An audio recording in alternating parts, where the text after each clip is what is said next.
When I finally came around after 8 hours of open-heart surgery, my phone was blowing up with 89 missed calls. Among them was a voicemail from my own daughter. "Congrats on pulling through, Dad," she said. "While you were out on the operating table, I went ahead and sold Brookfield Farms. 1.2 million. The notary was super accommodating. At that exact moment, I couldn't even hold a pen, let alone breathe without a ventilator. But someone had forged my signature. Someone had stolen 30 years of my hard work. The groundbreaking ceremony for her new project was only 3 weeks away. I could barely stand on my own 2 feet, but I picked up the phone and made a call. Everything was about to change. "I really appreciate you spending some time with me today. Before we get into it, drop a comment and let me know where you're listening from. It really helps me connect with the community. And if you've ever been betrayed by someone you loved, you're going to relate to this one. I'm 60 years old, and I've spent my life building things. Bridges, roads, a family. I thought I knew how to build things that would last. I was dead wrong. The very first thing I registered was the steady mechanical beep of the heart monitor. The second thing was the pain, a deep, radiating ache across my chest, like concrete settling into a crack. I tried to move, but my body felt heavy, completely locked up. Slowly, I forced my eyes open. The hospital lights were blinding against the white ceiling tiles and pale green walls. A thin privacy curtain was drawn halfway across the room. Machines hissed and clicked around me. I blinked, trying to figure out where I was and why everything hurt so damn much. Then it hit me, the triple bypass. 8 hours under the knife. My surgeon, Dr. Harlow, had stayed calm when he broke the news, but I could see the tension in his eyes when he explained how severe the blockages were. Life-threatening, he'd called it. I signed the consent forms with a steady hand, because that's what you do when you've worked 40 years in heavy construction. You assess the risk, and you move forward. I turned my head and saw my sister, Florence, sitting by the bed with her arms crossed tight. Her hair was pulled back into a messy bun, her eyes red and swollen. She looked like she hadn't slept in days. When she noticed I was awake, she sat straight up. Relief washed over her face, but it was almost instantly replaced by something heavier. Worry, maybe even guilt. "Lawrence," she whispered, her voice rasping. "You're awake." I tried to speak, but my throat was bone dry, like I'd swallowed gravel. Florence quickly brought a cup with a straw to my lips. The water was ice cold and tasted faintly of iron, but it helped. "How long was I out?" I managed to rasp. 3 days, she said softly. "You came out of surgery on the 3rd. They kept you sedated while you stabilized. You were drifting in and out yesterday, but this is the first time you've actually been lucid. 3 days. 3 whole days of my life, just gone." A nurse stepped in, checked my vitals, and asked a few routine questions. Could I wiggle my toes? Did I know where I was? Did I know what year it was? I answered everything right. She mentioned Dr. Harlow would check in later, reminded me not to get out of bed on my own, and slipped back out. Florence waited until the door clicked shut. "Your phone," she said, her voice tight. "It hasn't stopped ringing." She pulled my phone from her purse, holding it almost like it was dangerous. As she placed it on the table next to me, the screen lit up. 89 missed calls. I stared at the screen. 89. I'd never had 89 missed calls in my entire life. Not when Florence's husband had his accident. Not when our mother passed away. 89 calls meant absolute chaos. "What happened?" I asked. Florence set her jaw. "You need to listen to something," she said. "I didn't want to do this right now. I wanted to wait until you were stronger. But you have to hear it." She unlocked the phone and opened my voicemails. Dozens of them were stacked up. She scrolled past most and paused near the top, her finger hovering over the screen. I gave her a small nod and she pressed play. The voice that filled the quiet room was warm, upbeat, and undeniably familiar. It was Margo. "Hey, Dad. Hope surgery went well. Guessing you're still completely out cold right now. Look, I wanted to tell you this in person, but things just moved way too fast. Congrats on surviving the surgery, but your legacy didn't quite make it. I signed for you. So from here on out, you can rest easy, because not a single acre of Brookfield Farm is in Lawrence Caldwell's name anymore. The buyers were super accommodating, all cash deal, Everything's already been transferred. Don't worry. Though I'm putting that money to real use. You'll see. Try not to stress about it. Doctor's orders, right? We'll talk when you're feeling better. Love you." The recording ended, leaving the room dead silent. I didn't move. I couldn't. The beep of the heart monitor seemed to speed up, echoing off the walls. My hands rested on the blanket, but I couldn't feel my fingers. Everything went numb. Florence grabbed the phone, barely noticing that my hand had slumped back onto the bed. I stared up at the ceiling. There was a faint water stain on one of the tiles, a dull yellow spot someone had tried to paint over, but hadn't quite covered. I fixed my eyes on that stain because focusing on it was easier than processing what I'd just heard.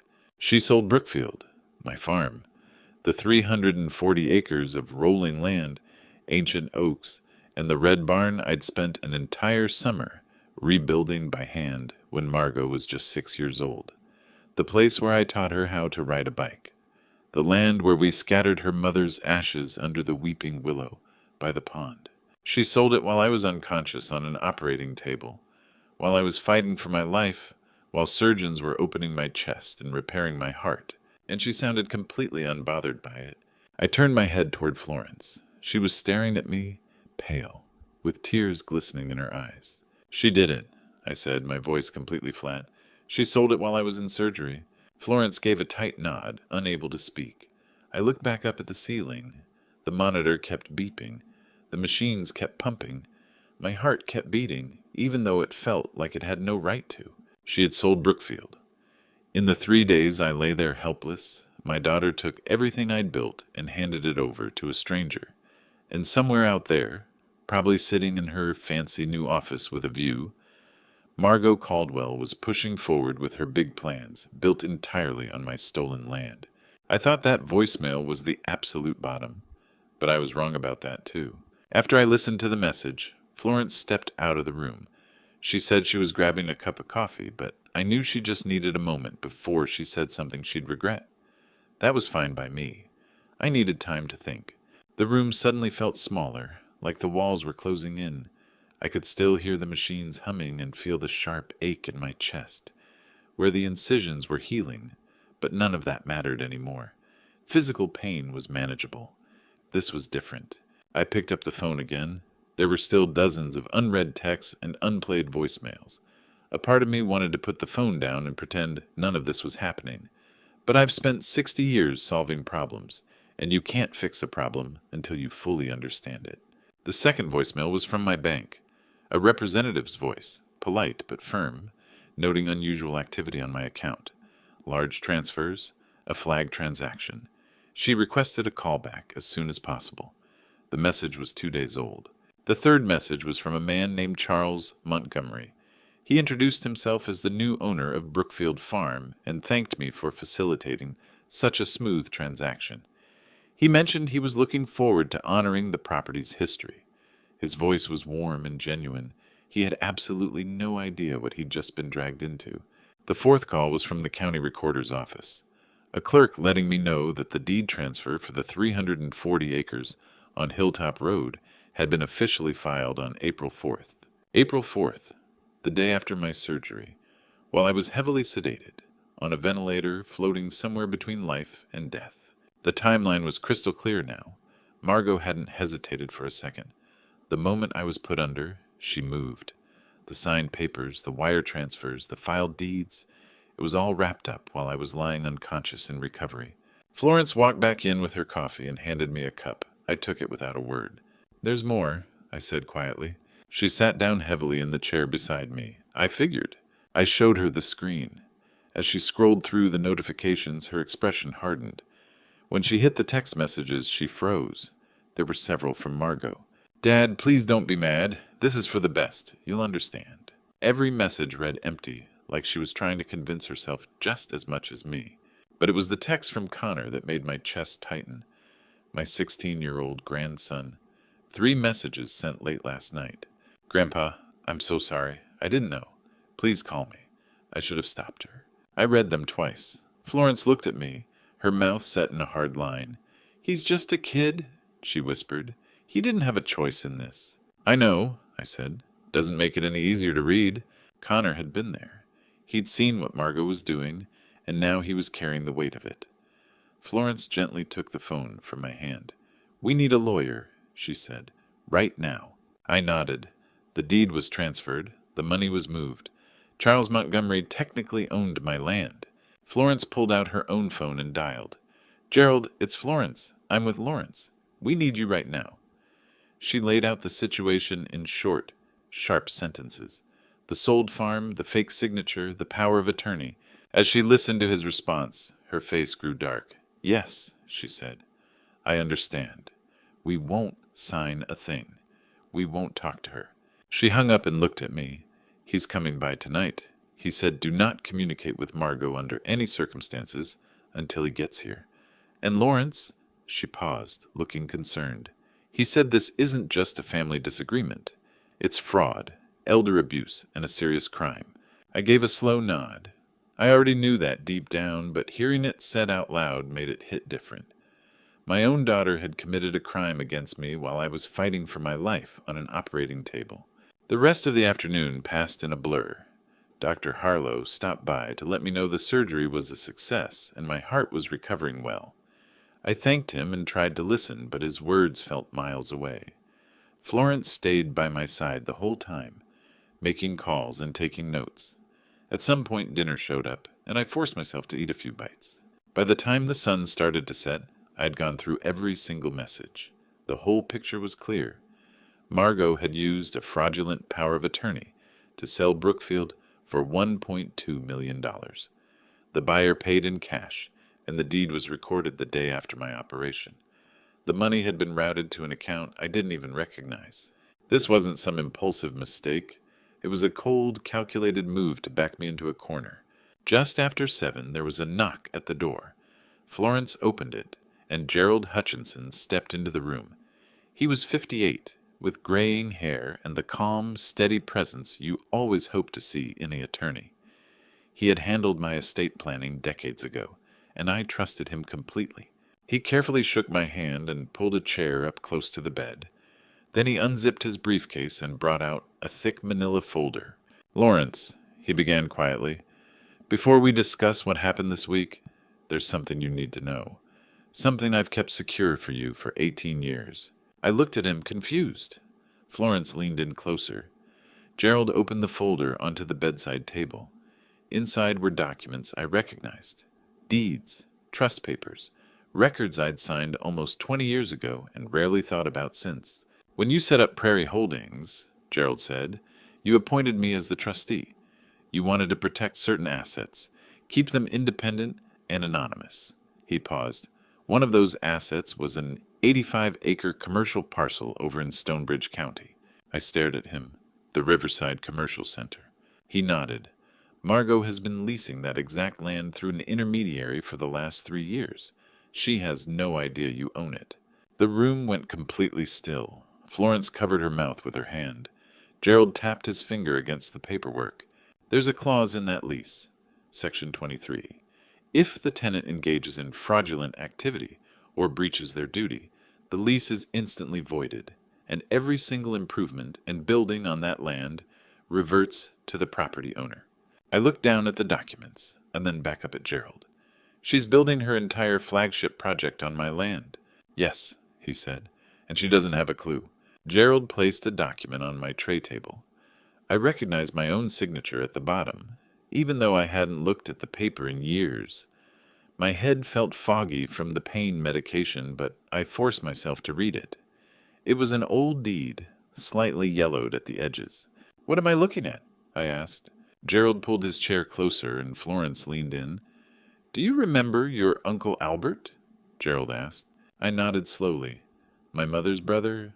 A quiet guy who passed away back in 2005. He left me 85 acres of commercial land. It wasn't worth much back then, but I saw the potential, so I bought out the other heirs." I looked closely at the deed. Riverside Commercial Center. The name sparked a distant memory. "Back in 2006, you specifically asked to keep that property off the radar. We set up Prairie Holdings LLC out of Wyoming. Your name never appeared on public records." Florence frowned. "So who was managing it?" Norman Hayes, through Heartland Property Services. He's handled it for almost 20 years. Collected rent, paid taxes. You received an annual report through my office every year, signed off on it, and didn't think much of it. I felt a sting of embarrassment. I should have paid closer attention. Someone's been leasing it, Gerald said, pulling out a heavier document. A 3-year-old lease agreement. This is the current tenant, he added, sliding it toward me. I checked the first page. Carter Development Corporation. At the bottom was a signature line. Margo Caldwell, President and CEO. The room felt like it was spinning. I gripped the edges of the tray table. Carter Development, I said slowly. That's Margo's company. Gerald nodded. She incorporated it 6 years ago to build a brand separate from the family name. I stared at the paper in disbelief. I saw that name on the reports year after year. I just assumed it was some random client Norman brought in. You had no reason to connect it to Margo, Gerald said gently. The corporate names were different, and Carter Development was a model tenant. Paid on time, maintained the property, followed every rule. Florence put a hand over her mouth. She's been paying rent to her own father for 3 years, and neither of them knew it? Exactly, Gerald said. To Margo, the landlord was just Prairie Holdings, LLC, a faceless corporation. She had no idea her father was on the receiving end. I couldn't take my eyes off Margo's signature. The familiar loops and angles looked entirely different to me now. 3 years, I murmured. $120,000 a year. That's $360,000. Correct, Gerald confirmed. And do you know what she's building on it? New Riverside Estates, I answered. Her flagship project. Luxury townhomes. The groundbreaking ceremony is set for the first week of June. She's invited over 400 people. Investors, contractors, city officials, local press. I closed my eyes. Riverside Estates. Margo had talked about it nonstop for over a year, at Thanksgiving, at Christmas. She was so proud of it. It was supposed to put Carter Development on the map, and for 3 years she'd been building it on my land. Gerald flipped through the lease to one of the back pages, pointing to a section highlighted in yellow. Section 23. Read this clause, Gerald said, his tone turning serious. Then tell me how you want to play this.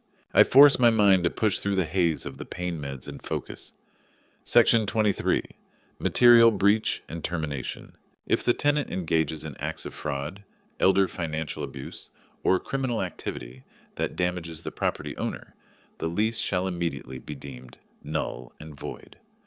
Upon such breach, the tenant must vacate the premises within 30 days and remove all improvements at their own expense. Or B, enter good faith negotiations to sell all improvements to the property owner at fair market value. If no agreement is reached within 60 days, the property owner retains the irrevocable right to purchase all improvements at the independently appraised market value minus any damages incurred. I read it once, twice, 3 times. So this means... My voice trailed off, my throat tight. It means, Gerald said deliberately, that if Margo committed fraud against you, which she did, her lease is officially void. Florence's eyes widened. So Margo has 2 options, Gerald continued. Pay out of pocket to demolish and clear millions of dollars in construction within 30 days, or negotiate a sale directly with you. And if she refuses to play ball, you have the legal right to acquire the entire development, minus the damages she caused you. Gerald paused for effect. Considering she stole $1.2 million from you, you could potentially take over an $8 million construction project for next to nothing once those damages are factored in. I stared at the highlighted clause. She can't demolish it, I said slowly. Tearing down $8 million worth of work in 30 days would ruin her completely. Exactly, Gerald said, which means she'll be forced to come to the table and negotiate with the very person she betrayed, and she'll have 0 leverage, because if she walks away, you take the project. The monitor kept up its steady beat. My heart was still pumping, but inside, something fundamental had shifted. So what happens when I trigger this clause? She loses everything, Gerald said flatly. She loses control. The groundbreaking ceremony becomes a complete embarrassment. Every investor, contractor, and buyer will find out the project was built on land she didn't control. Land owned by the father she crossed while he was in surgery. He leaned in. She'll have 30 days to negotiate a deal, or watch her flagship development get dismantled. As the clock ticks down, her investors will panic, her contractors will demand guarantees, and buyers will pull out. The longer she waits, the less her business is worth. I look back down at the lease, staring at Margot's confident signature right above Section 23. "What do we need to do?" I asked quietly. Gerald pulled out a legal pad. "First, we document everything.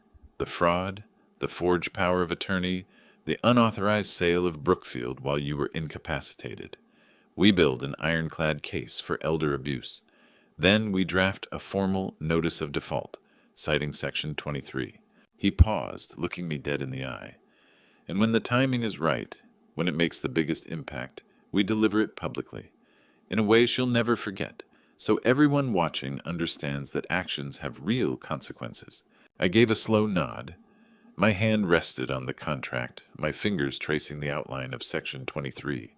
This wasn't about revenge. It was about accountability. It was about what happens when you turn your back on the person who built you up. And Margo was about to learn that lesson the hard way. On April 10th, a week after my surgery, the hospital finally discharged me. I couldn't go back home. Brookfield wasn't mine anymore. So Florence drove me to her place, a quiet little house she bought after her divorce. She had the guest room all ready for me, complete with fresh linens and a small lamp on the nightstand. She'd even gone over to Brookfield before the new owner officially took possession and retrieved some of my clothes. Moving around was a lot harder than I expected. Every single step was a harsh reminder that my chest had been opened up and stitched back together. The doctors were very clear with their orders. No heavy lifting, no driving, and absolutely no stress. I almost laughed when I heard that last one. Florence helped me out to the back porch. It was a simple setup, just enough space for 2 chairs and a small table. The afternoon sun filtered through the oak trees in the yard, casting long shadows across the weathered wood deck. From there, you could see open farmland stretching out toward the tree line. Somewhere beyond those woods was Brookfield, but my eyes stayed fixed on the fields closer to home. I sat there for a long time, just taking slow breaths. Florence brought out some soup and a glass of water, setting them down on the table next to me. Dr. Harlow had given her a strict schedule. Pain meds every 6 hours, blood thinners twice a day, and short walks around the house to keep my circulation going. She was following those instructions to the letter. "You need to rest," she said softly. "I am resting." She didn't look convinced. The first couple of days moved slowly. My body was still trying to heal, forcing me to sleep whether I wanted to or not. Florence checked on me constantly, bringing meals, handing me my pills, asking how I was holding up. I told her I was fine, even though I was far from it. On the 3rd day, Martha Donovan came by. Martha had lived next door to Brookfield for as long as I could remember. At 68, she was sharp as a tack and grew enough produce in her garden to feed half the county. She walked in carrying a casserole dish wrapped in foil. "I heard you were staying here," she said, setting it down on the coffee table. "Made you some chicken and rice. Easy on the stomach." "Appreciate it, Martha." She sat on the edge of the sofa, her hands clasped tightly in her lap. I could tell something was weighing on her. "What's on your mind?" I asked. She looked over at Florence, then back at me. "I need to tell you something about Margo." I straightened up a bit, ignoring the sharp pull in my chest. "Go on," I said. "I saw her," Martha continued, "the day before your surgery, over at Brookfield." My breath caught in my throat. "She was with a guy, some real estate agent, I think. Looked like they were surveying the land. He was taking photos, measuring things. I thought maybe she was helping you handle something before the procedure. An appraisal, maybe." "What else did you see?" I asked, my voice barely above a whisper. Martha hesitated. I was over near the fence line, close enough to hear part of what they were saying. She said something that stuck with me. She paused, her voice shaking slightly. She said, "This place will be mine soon." Just like that. So confident. Florence leaned forward. "Are you sure about that, Martha?" "Positive," Martha said. "It left a bad taste in my mouth at the time because, well, you were heading into major surgery, Lawrence. You hadn't even checked into the hospital yet, and she was already talking like the land was hers." The room suddenly felt ice cold. I could hear my own pulse drumming in my ears. She planned it out? I murmured, before I even went under. Martha nodded slowly. I'm so sorry I didn't say anything sooner. I had no idea she would actually go through with it. It's not your fault, Martha. But inside, something hardened for good. This wasn't a sudden lapse in judgment or a desperate mistake. Margo had stood on my land the day before my surgery, talking about taking it like it was already a done deal. She had calculated the whole thing. Martha stayed a little longer, but the conversation felt heavy. When she left, Florence walked her out to the porch. I went back outside and sat back down in the chair. The sun had shifted, casting long, dark shadows across the yard. Later that evening, my phone rang. Connor, I answered. Hey, kiddo. His voice was barely a whisper. Grandpa, I'm in my room. I need to talk to you.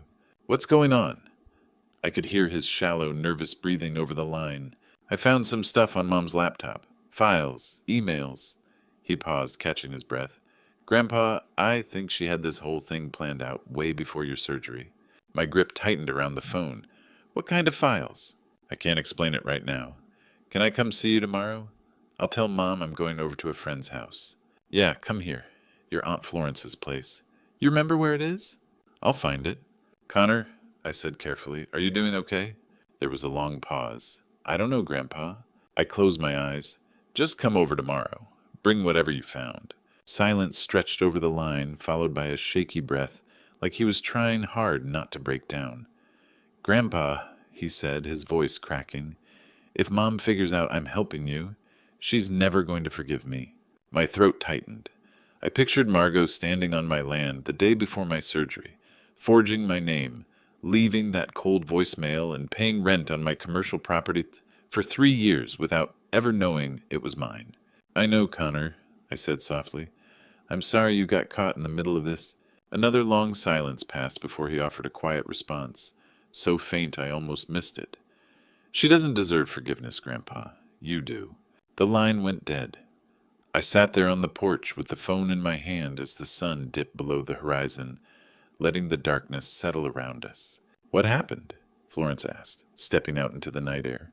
Connor's coming tomorrow, I said. He's got evidence. She offered a single slow nod. Then we'll be ready. I looked out over the fading fields toward the distant tree line, right where Brookfield sat, hidden just beyond the canopy. The land was gone, but I wasn't finished, not by a long shot. At 2 o'clock on the afternoon of April 12th, Connor showed up on Florence's doorstep. He looked like he hadn't slept in days, holding a thumb drive in hands that wouldn't stop shaking. Florence pulled him inside and locked the door behind him. I sat up in my chair, watching as he stood in the middle of the living room, with his shoulders slumped and his eyes completely bloodshot. Then he broke down. I'm betraying my own mother, he choked out. What kind of son does something like this? Florence went straight to him and pulled him into a hug. He towered over her now, almost 16 years old, but he broke down in her arms like a little kid. You're doing the right thing, she whispered gently. This takes real courage. Connor, I said carefully, you don't have to go through with this. No, I do, he cut in, pulling back from Florence and wiping his eyes on his sleeve. What she did to you was wrong, Grandpa. It was just wrong, and I can't keep acting like I don't know the truth. He held out the thumb drive, his hand still trembling. There are 57 files on here, he said. I copied everything I could find off her computer before she got home from work. Florence took the drive and set her laptop on the coffee table. I leaned forward, ignoring the pull in my chest. Connor sat on the sofa, hands clasped tight between his knees, staring straight at the floor. Florence booted up the drive and opened the primary folder. Just like Connor said, 57 files. Documents, spreadsheets, PDFs, and email threads. She clicked on the very first one, signature_practice.pdf. The screen was filled with rows of signatures, my signature written over and over again. Some were shaky and uncertain, others smoother, more practiced. I counted at least 50 attempts, each one getting closer to my actual handwriting. At the bottom of a few pages were handwritten notes in Margo's script: lighten the pressure, slow down the stroke, angle the W more. The timestamp at the top of the file read, March 28th, 2024, 6 days before my surgery. Florence looked at me, but I couldn't even find my voice. Connor spoke up quietly. She practiced for days. I found that file tucked inside a folder labeled Legal Prep. Florence clicked on the next file, an email chain with a Nevada notary named Carl Jennings. The subject line read, Urgent Notary Services. The initial email was from Margo. I recognized her writing style immediately. She needed a power of attorney notarized on April 3rd. The signee wouldn't be present, but she was willing to pay $7,000 in cash for discretion and expedited service. She asked if he could make it happen. Carl Jennings replied 2 hours later, cash only. My office at 2 p.m. Bring the paperwork and the money. I stared at the screen. $7,000 to notarize a forged signature while I was unconscious in an operating room. Florence scrolled through more messages, at least a dozen emails back and forth, with Jennings detailing logistics, timing, and non-disclosure guarantees. Connor spoke up again, still staring down at his hands. There's more. Florence clicked into another folder filled with documents tied to the sale of Brookfield. Purchase agreements, deed transfers, schedules. She had everything lined up before you even went under, Connor whispered. She already had a buyer set, Charles Montgomery. The contract was drafted on March 25th, a week and a half before your surgery. I felt the sheer weight of it settle on me. This wasn't panic, and it wasn't a last-minute desperate decision. This was calculated, planned, and cold-blooded. Florence pulled up another document, Margo's personal calendar for March and April. Key dates were highlighted in red. March 20th, meet with Realtor. Brookfield appraisal. March 25th, contract review, Montgomery. March 28th, practice files. April 2nd, travel arrangements, Nevada. April 3rd, notary appointment, 2 p.m. She scheduled the notary for the exact time you were under the knife, Connor said, his voice cracking. She mapped it out down to the hour. Florence leaned back in her chair and covered her mouth with her hand. I looked over at Connor. His face was pale and drawn, clearly crushed under the weight of the secret he'd uncovered. There's one more thing, he said softly. Emails between Mom and her business partner, Patrick Doyle.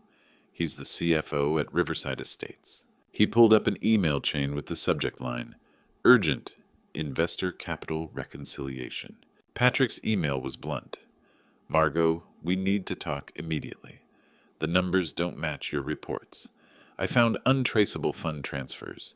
If you can't account for this by Friday, I'm obligated to inform the board of investors. Margo's reply was ice cold. Patrick, you're overreacting to minor accounting adjustments. I am handling it personally. Do not contact the board. We will discuss this when I am ready. Connor looked up at me. I think she's hiding a lot more. Financial stuff. I couldn't get all the details, but Patrick knows and he's terrified of her.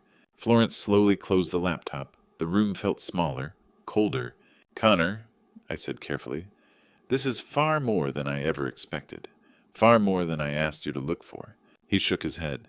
I had to get everything, Grandpa.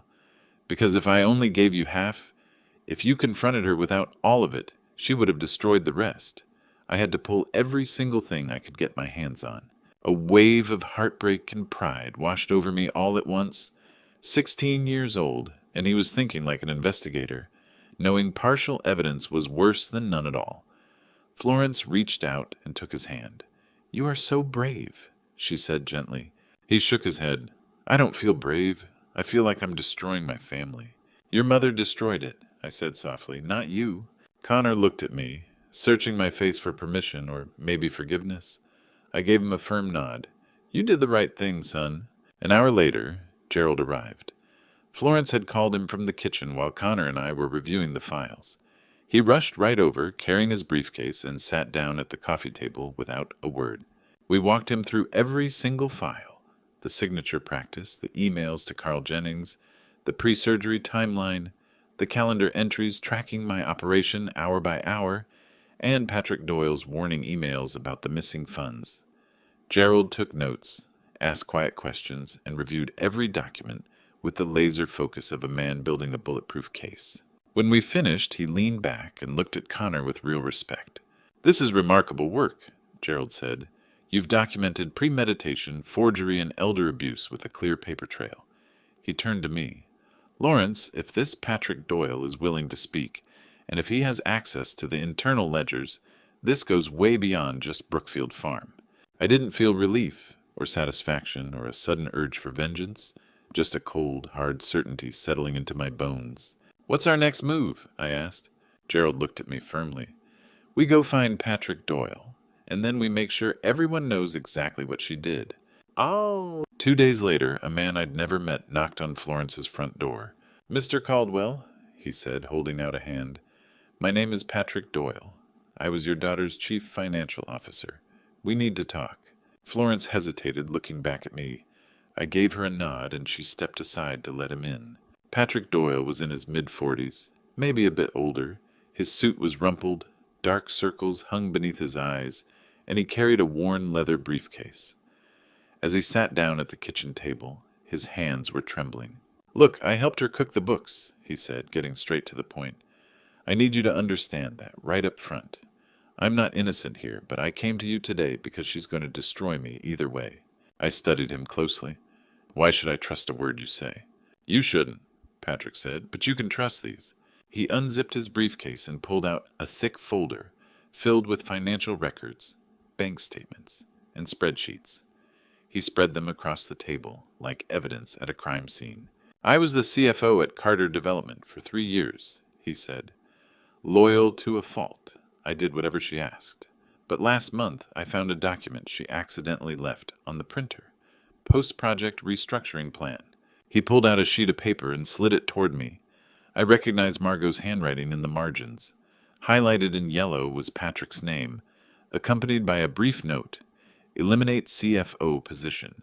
Reorganize management immediately following launch. She was planning to fire me, Patrick said, his voice flat, right after the groundbreaking ceremony, after 3 years of me helping her build that company. Florence set a cup of coffee down in front of him. He wrapped both hands around the mug, though he didn't take a sip. So this is revenge? I asked. No, it's self-preservation, Patrick corrected. If she goes down for fraud, she's going to pin the whole thing on me. She'll claim I embezzled the funds and kept her in the dark. I have to get ahead of it. He pushed another document across the table, an investor pitch deck, sleek and professional. New Riverside Estates Executive Summary. $15 million development. She raised $6 million from 18 local investors, Patrick explained, pulling up corresponding bank statements and account ledgers. Friends, local business owners, people who trusted her. But only $4.2 million ever reached the project accounts. $1.8 million just vanished. He spread out more records, highlighting specific transactions. $900,000 in untraceable cash withdrawals. No receipts, no documentation. From what I've pieced together, I suspect a severe gambling habit, though I can't prove that part yet. $600,000 transferred directly to an offshore shell company set up in the Cayman Islands 2 years ago. And $300,000 in personal expenses billed straight to the business. Luxury shopping, a new vehicle, jewelry, high-end hotels, all disguised as operational costs with fake invoices. Florence leaned over my shoulder, skimming the documents. I could feel the tension radiating off her. And you created those fake invoices? I asked. Patrick looked down at the table, unable to meet my eyes. She demanded it. She said we needed to balance the ledgers to keep investors happy. I warned her it was illegal, but she told me to fix the numbers and stop worrying. He finally looked back up. I should have walked away right then. I know that. But I have a mortgage and 2 kids in college. I convinced myself it was just creative accounting and that we'd square everything away once the project started turning a profit. Except the project was never going to turn a profit, I said softly. Not with nearly $2 million missing. No, Patrick agreed quietly. It wasn't. Silence fell over the room, punctuated only by the loud ticking of the kitchen clock. Florence topped off Patrick's coffee, even though he still hadn't touched it. I called Gerald, Florence mentioned. He's on his way over. Patrick nodded. Good. I want all of this documented. I need legal protection because when this house of cards falls, Margo is going to lash out at everyone, and I'm the easiest target. 20 minutes later, Gerald walked through the door. He set his briefcase on the table, without skipping beat, and went straight to work analyzing Patrick's documents. Methodically, he cross-referenced corporate seals, verified account numbers, and made detailed notes on his legal pad. After an hour of quiet review, Gerald pulled out his phone and made a call, putting it on speaker. First National Bank, how can I help you? My name is Gerald Hutchinson, legal counsel. I'm calling to verify account activity for the account ending in 4739. The sound of typing echoed through the speaker. That account belongs to Carter Development Corporation. I can confirm its status, but I require proper authorization to discuss specific transactions. That's all I needed. Thank you. Gerald hung up and turned to Patrick. Your documents are legitimate. The bank routing matches, the account numbers line up, and the transaction trail is fully verifiable. Patrick let out a long breath he seemed to have been holding for hours. Gerald turned toward him, his expression cold and professional. You're going to have to testify. You'll need to cooperate with federal investigators, and possibly wear a wire if asked. Are you prepared for that? Patrick met his gaze. If it keeps me out of a prison cell, I'll do whatever it takes. Gerald jotted down one final note before turning to me.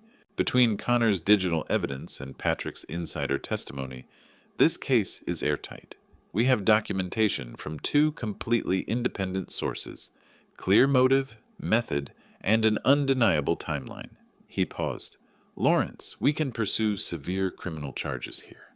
Elder financial abuse, wire fraud, and grand embezzlement. These are heavy federal offenses that carry 10 to 15 years. I looked across the table at Patrick. He was no hero, just a man trying to save his own skin. But his guilt, his compliance, and his fear were all working in my favor now. I looked back at Gerald. Do it. Gerald closed his folder. Once we file, there's no turning back. This goes completely public.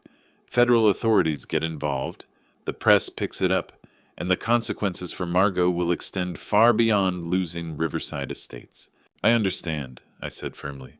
Are you absolutely sure? I thought back to that voicemail, waking up from open-heart surgery to find my life stolen out from under me. I thought of Connor crying in this very room, holding a flash drive packed with evidence against his own mother. Yes, I said, I'm ready. Gerald gave a single slow nod. He gathered his papers and packed his briefcase. Patrick stood up, looking smaller now, weighed down by the reality of his own confession. I'll be in touch, Gerald told Patrick. Do not contact Margo. Do not mention this conversation to anyone. Keep your phone on you at all times. Patrick nodded silently and slipped out the door. Once it closed, Gerald turned to me. This is the point of no return, Lawrence. Once we set this in motion, Margo's life changes forever. Are you certain? I looked over at Florence. She met my eyes and gave me a single solid nod. I turned back to Gerald. Make the call.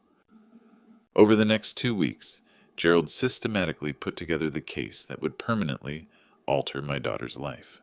I was involved in every single step. The very first thing we needed was official medical proof.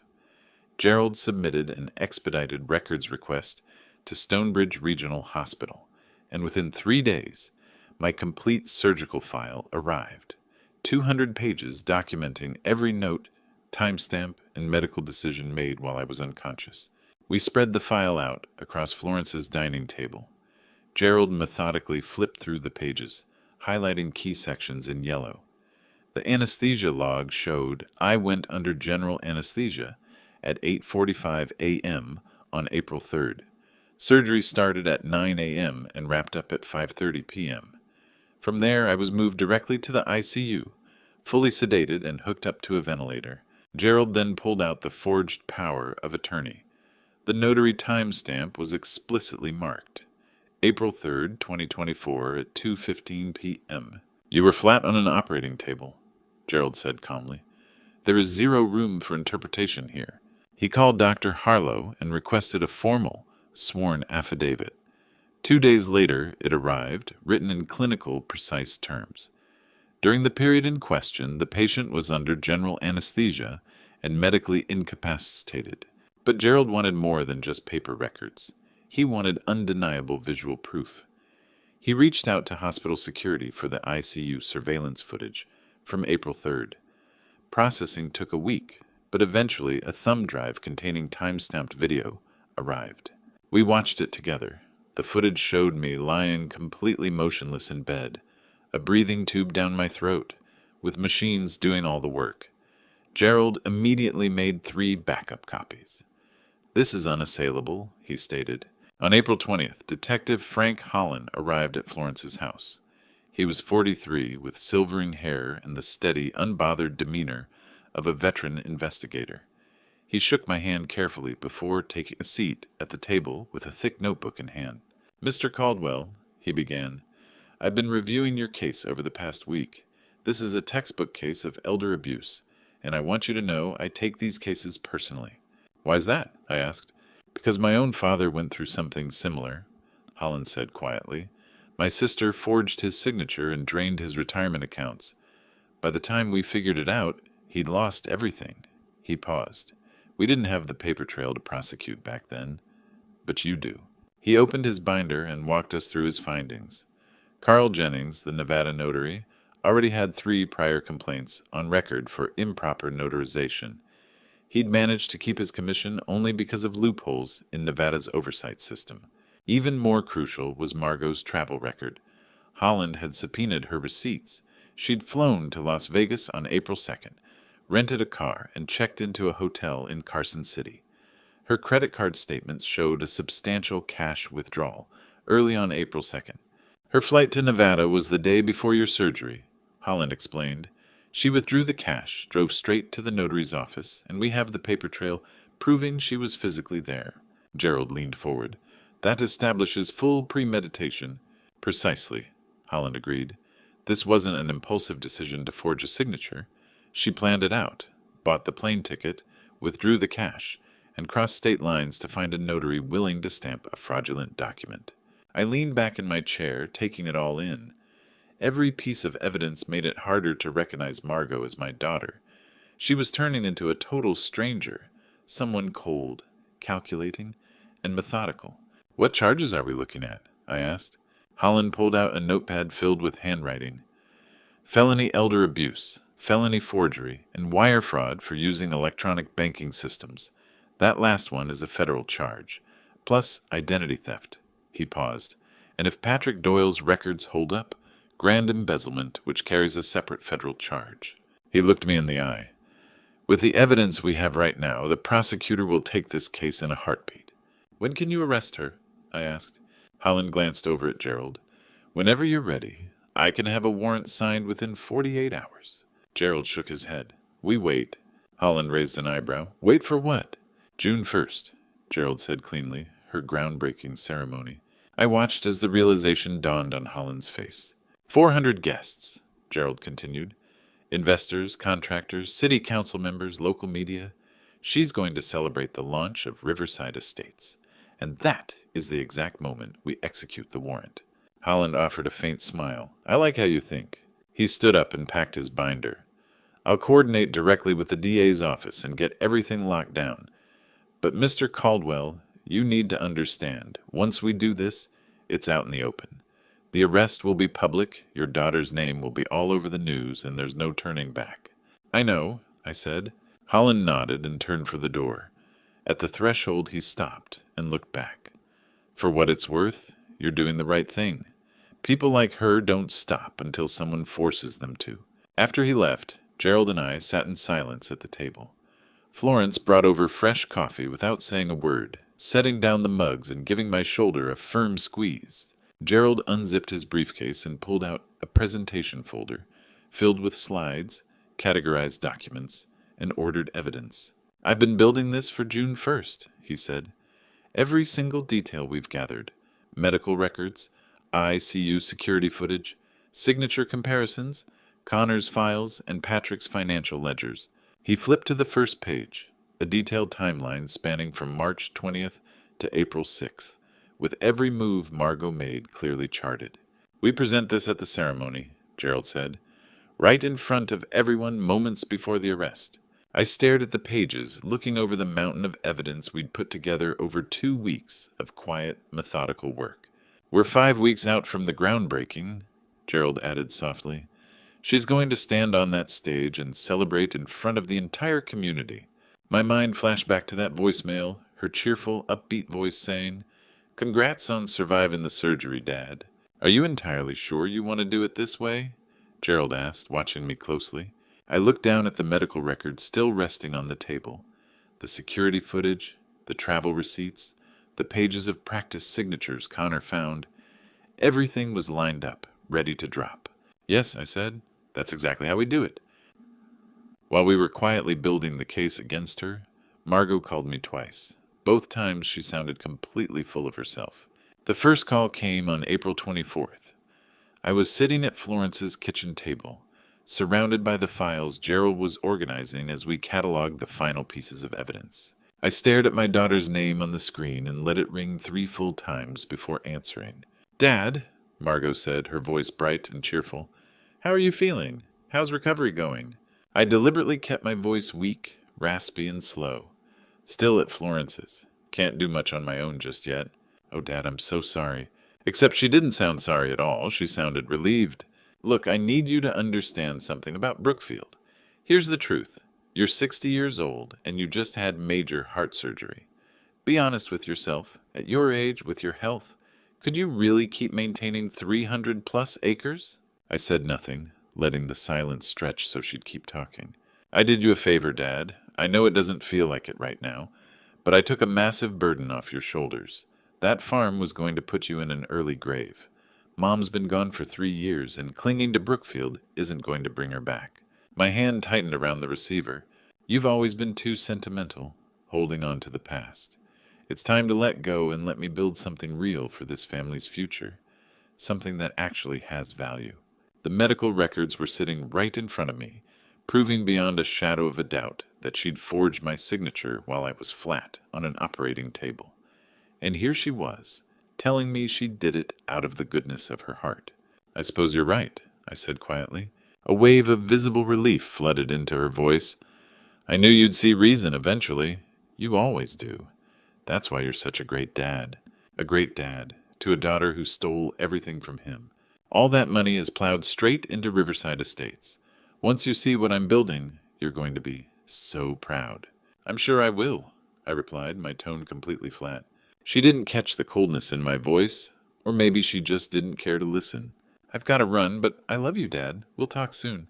She hung up, and I set the phone back down on top of the evidence stack. Gerald, sitting across from me, had heard the whole exchange. He just shook his head. "Pure gaslighting," he said quietly. "Trying to convince you that stealing your life's work was a favor." The second call came 2 weeks later, on May 15th. This time Margo was practically buzzing with excitement. "Dad, I sent you an official invitation to the Riverside Estates, groundbreaking on June 1st. I heard the faint rustle of papers in the background. It's going to be incredible. 400 guests, investors, city council, even the governor might make an appearance. This is the moment Carter Development becomes a real player." She paused, softening her tone just a fraction. "I really want you there, Dad. I need you in the crowd. Because everything I'm building started with what you taught me about construction, about building things that last. The sheer irony of it was suffocating. Will you come? Please? I know things have been tense between us, but I want you to see what I've created. What we created, really, because none of this would exist without you. Without me. Meaning without my money, my land, and my forged signature. Plus, Dad, I want Connor to see you supporting me. He's been acting strange lately. Super distant. I think he's struggling with all those petty rumors about Trevor and me. If you're standing right there with me, it'll show him we're fine." Now she was using Connor as a pawn, trying to leverage my grandson against me. I thought of Detective Holland, the signed arrest warrants, and those 400 waiting witnesses. "I'll be there, Margo," I said cleanly. She caught her breath. "Really? Oh, Dad, thank you. You won't regret it. Riverside Estates is going to be extraordinary. It's my legacy. Our family's legacy. A family legacy built entirely on fraud. Trevor's family will be there too," she added, her voice tightening slightly. "The Kingsleys. His mother, Evelyn. I want them to see my own father standing behind what I'm doing. I want them to know I have real backing." And there it was. She needed me there as a prop to prove something to the Kingsleys, to show them she was worthy of their circle. "I understand," I said. "I love you, Dad. I know I don't say it enough. But everything I do is for this family. I just want to build something that makes you proud." Long after she hung up, I sat there staring at the silent phone. Connor came over later that evening, looking completely exhausted. "Mom bought a new Mercedes," he said quietly. 80 grand, cash. She's also remodeling the entire house. Another 80,000. Florence set a glass of water down in front of him. "She's planning a massive European trip right after the groundbreaking," he added. "First class, 5-star hotels. She's telling all her friends you gave her your blessing, bragging about how close you two have gotten." He looked at me, bewildered. "She genuinely believes it, Grandpa. She thinks she won." Gerald arrived an hour later. We gathered around the kitchen table, looking over the formal invitation Margo had sent. Heavy cardstock, gold foil border, embossed lettering. New Riverside Estates, groundbreaking ceremony. June 1st, 2024. "She has no idea," Gerald noted. "None at all," I agreed. I picked up the heavy cardstock, tracing the gold border with my thumb. 2 weeks left. "She hasn't won a thing," I said softly. "She just doesn't know she's already lost." On a quiet afternoon in mid-May, Connor told me the full truth about the Kingsley family. I had never paid much attention to Trevor's side of the family over the years. That was a mistake. We were sitting out on Florence's back porch. Connor had stopped by after school, his backpack slung over one shoulder, still wearing his jacket. He looked drained. These days, he always looked drained. "Grandpa," he said, taking a seat beside me, "you asked me once why Mom turned out the way she did. I think I finally get it." I waited silently for him to continue. "It's Dad," Connor said plainly, "and his family. He told me things a few years ago that I should have caught on to way sooner, stuff I was too distracted or naive to notice. Trevor had been carrying on affairs for a decade, not just one or two, but a rotating door of women. He didn't even bother hiding it properly anymore, bringing mistresses to corporate events, introducing them to colleagues, leaving Margo standing there forcing a fake smile while he openly flirted. "The current one is named Amber," Connor said, his tone entirely deadpan. "She's 29. Dad's 40. It's just embarrassing." "Did your mother ever try to leave him?" I asked. 2 years ago, Connor confirmed. She consulted a divorce lawyer, but Dad's legal team pulled out their prenuptial agreement. Unless she could prove explicit fault, adultery or abuse with airtight documentation, she walked away with 0. And Dad was smart. He never laid a hand on her and never left a paper trail. He just slowly broke her down. Connor looked out across the yard. Mom had no independent income. Carter Development barely broke even most years. Her entire lifestyle depended on Dad's money. If she left, she'd lose the house, the company backing, everything. I thought of Margo, how cornered and desperate she must have felt back then. But then I thought of Brookfield, my forged signature, and waking up from heart surgery to find my life stolen. "What about his family?" I asked. Connor's expression darkened. "Grandma Evelyn," he said flatly. "The Kingsleys were old East Coast money, a banking dynasty that measured people strictly by pedigree and lineage. Trevor's mother, Evelyn, had treated Margo like dirt from day one. She called Mom a country bumpkin to her face," Connor recalled. At family dinners, she'd introduce Mom to guests as Trevor's current wife, like she was just temporary, just another one of his mistakes. And Trevor just let it happen? "Trevor laughed," Connor said bitterly. "He thought it was funny." He went on to describe a family dinner from the previous year. Right in front of Margo, Evelyn had turned to Connor and asked, "Connor, dear, don't you ever wish your father had married a woman of real substance?" "Mom cried the whole ride home," Connor whispered. "She cried after every single dinner with them, but she kept going back, kept trying to fit in, desperately hoping they'd accept her. Carter Development," Connor explained, "wasn't just a business to her. It was Margo's desperate attempt to prove her worth, to show the Kingsleys she was more than just a small-town girl who got lucky, that she could build something massive and earn a seat at their table. She wanted their respect," Connor said. "She thought if she made Carter Development huge, they'd finally have to look at her as an equal." "When did the gambling start?" I asked quietly. "About 18 months ago, right after Christmas at the Kingsley estate." Connor described the scene, a lavish party with designer gifts for everyone. Evelyn handed Trevor's sister an Hermes bag and bought expensive watches for Connor's cousins. When it came time to hand Margo her gift, Evelyn passed over a small paper envelope containing a $50 Target gift card. "I thought this would be more your speed, dear," Evelyn had remarked casually. "Since you're accustomed to simpler things." Margo had forced a laugh, but Connor saw her hands shaking beneath the table. "Mom started playing online poker that same week," Connor said. "At first, it was just a few hands at night. Then it became a daily habit. Before long, she was staying up until 3 in the morning, losing thousands of dollars at a time." "How much total?" I asked. $900,000 over 18 months, Connor answered. "Some of it was real debt. Loan sharks. I overheard her on the phone with them. They were threatening her, said they were going to tell Dad and the Kingsleys. I felt a cold weight settle heavy in my chest. $900,000. A desperate spiral to escape her reality, trying to win back what she'd lost, praying for a lucky streak that was never going to come. "She isn't an evil person, Grandpa," Connor said softly. "She was just desperate, broken and trapped. But—" He looked up at me with an age-old maturity in his eyes. "That doesn't make what she did to you right. No matter what her reasons were, wrong is wrong." I gave a slow nod. "You're right about that." We sat in silence for a while. The sun dipped lower, throwing long, dark shadows across the yard. I thought about Margot's life, Trevor's cold cruelty, Evelyn's constant belittling, and a woman so desperate to prove her worth that she gambled away a fortune and stole from her own father. A brief flicker of emotion ran through me, not quite sympathy, not quite forgiveness, but maybe an understanding of how she fell so far. Then I remembered the voicemail, her bright, upbeat voice. "Congrats on surviving the surgery, Dad, but your legacy didn't quite make it." That flicker died out instantly. "The Kingsleys are going to be at the groundbreaking," Connor added. "Front row seats. They're major investors. Grandma Evelyn insisted on it." I looked over at him. "They invested in Riverside Estates?" $200,000, Connor confirmed. "She wanted a stake in the project so she could keep Mom on a short leash. If it succeeded, she could take credit for backing it. If it failed, she could pin the entire mess on Mom." "Of course she did. People like Evelyn Kingsley always hedge their bets."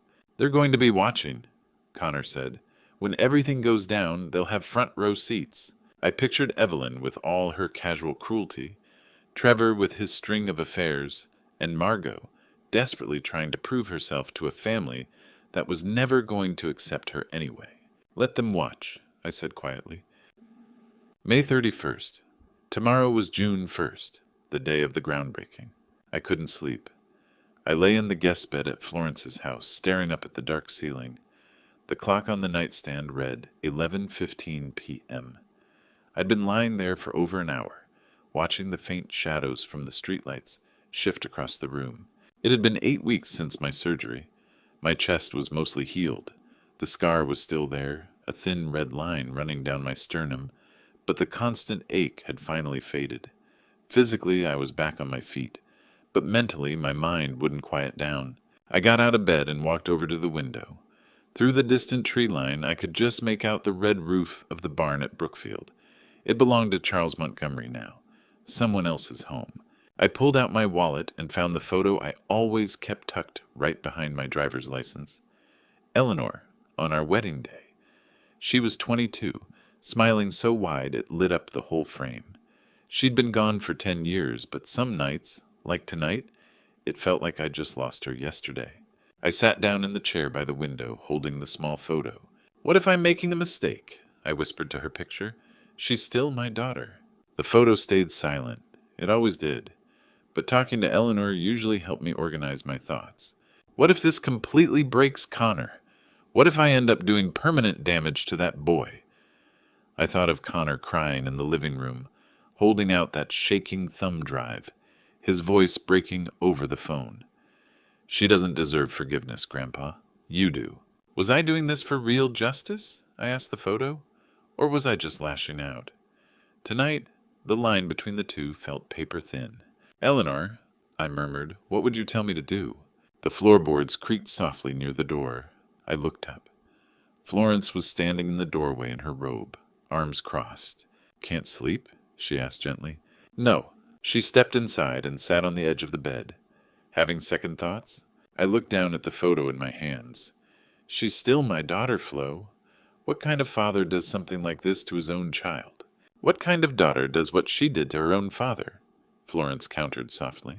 Maybe I'm not any better than she is, I said, taking away everything she built, tearing her life down. You aren't taking away anything she earned, Florence said firmly. She built that project on land that wasn't hers, using money stolen from you and 18 other investors. You aren't destroying her, you're just bringing the truth to light, and the truth happens to hurt. And Connor already knows the truth, Florence reminded me. That's why he came to you in the first place. That boy chose honesty over blind loyalty to his mother. Don't back out now and make his sacrifice meaningless. I looked at her. You really think I'm doing the right thing? I think Margo crossed a line no child should ever cross, Florence said plainly. If you let her walk away from this, you're teaching Connor. That family means you can do whatever you want without consequences. Is that the lesson you want to leave him with? I didn't answer. Florence stood up. Get some sleep, Lawrence. Tomorrow is going to be a long day. She paused at the door. You aren't the villain here. Don't forget that. After she left, I sat alone with Eleanor's photo. I remembered a conversation we had years ago, long before she got sick. Margo had gotten into a little trouble during her college years. Nothing major, just a bounce check and a lie about her grades. Eleanor had said something then that stuck with me. Lawrence, you're far too trusting.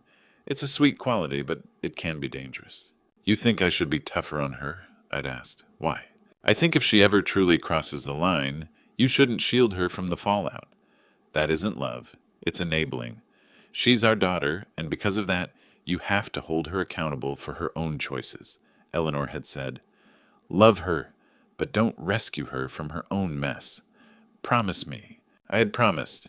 I didn't fully understand what she meant back then, but I certainly did now. I looked back down at the photo, at Eleanor's bright smile. She crossed the line, I whispered. She crossed it while I was flat on an operating table, while surgeons were trying to keep me alive. A calm settled deep in my chest. It felt like Eleanor was giving me a quiet nod of approval. This isn't about revenge, I said out loud. It's about accountability. There's a real difference. I could still love my daughter while holding her fully responsible for what she did. Those two things didn't have to be mutually exclusive. I tucked the photo back into my wallet, stood up, and looked out the window one last time toward the distant outline of the barn. I'm doing this for Connor, I whispered, and for myself, but mostly for Connor, so he knows that doing the right thing matters even when it's hard. I climbed back into bed. The clock read 2:45 a.m. I closed my eyes. Sleep finally came around 3. Right as I was drifting off, my phone buzzed on the nightstand. I reached over and squinted at the bright screen. It was a text from Margo. See you tomorrow, Dad. I can't wait for you to see what I've built.